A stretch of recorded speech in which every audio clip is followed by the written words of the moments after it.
আসসালামু আলাইকুম রহমতুল্লাহি ওবারাকাতুহু। প্রশ্ন করেছিলেন পেট্রোল, অকটেন, কেরোসিন এই জাতীয় যেই তেলগুলা আমাদের দেশে আছে, যেগুলোর মাধ্যমে আমাদের দেশের ইঞ্জিনগুলো চলে, কলকারখানা চলে, এই তেলগুলো পাক নাকি না পাক, এগুলা কাপড়ের মধ্যে লাগলে এটা সহ নামাজ পড়া যাবে কিনা, এই বিষয়ে ইসলাম কি বলে আলোচনা বুঝতে এর সাথেই থাকবেন। এখনো যারা চ্যানেলটি সাবস্ক্রাইব করেননি সাবস্ক্রাইব করতে ভুলবেন না। প্রত্যেক ভিডিওতেই বলি ভেরিফাই চ্যানেলের ডিসক্রিপশন বক্সে ক্লিক করলে আমার পেজ এবং আইডি আসবে। এটা ছাড়া আলাদা অন্য কোনো পেজ নেই, আইডি নেই, ইমো নেই, হোয়াটসঅ্যাপ নেই, টিকটক নেই। নাম ছবি দেখে বিভ্রান্ত হবেন না। প্রত্যেক ভিডিওতে আলাদা আমি সাবধান করি, সতর্ক করি। সম্মানিত প্রিয় ভাই বন্ধুরা,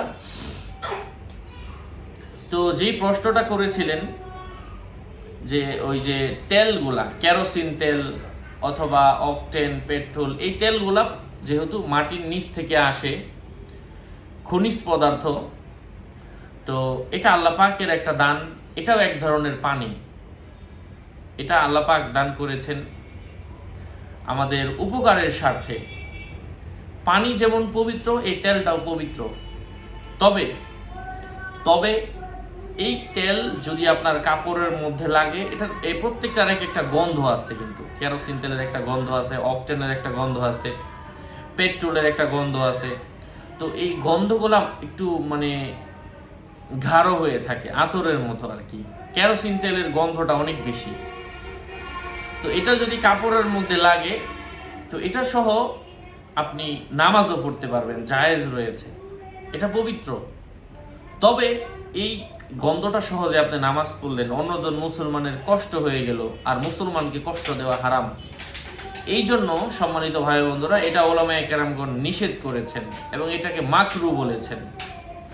তবে এখন ফতোয়াটা কিভাবে আসছে? ফতোয়াটা হচ্ছে যে আপনি কাপড়ে তেল লাগলো, কেরোসিন তেল অথবা অন্য যে কোনো তেল লাগার পরে এটা সহজ, এটা একটা কাপড়ে লাগছে, তো এটা ছাড়া আপনার কাছে আর কোনো কাপড় নাই, তো আপনি এটা পরেই নামাজ পড়তে পারেন, হয়ে যাবে। কিন্তু এটা ছাড়া যদি আরো কাপড় থাকে, তো আপনি অন্যটা পরে তারপরে নামাজ পড়েন, কোনো অসুবিধা নাই। বিস্তারিত ডিসক্রিপশন বক্সে আমি দলিল সহ দিয়ে দিব। সকলের মঙ্গল কামনা করে এখানে শেষ করছি। আসসালামু আলাইকুম ওয়া রাহমাতুল্লাহি ওয়া বারাকাতুহু।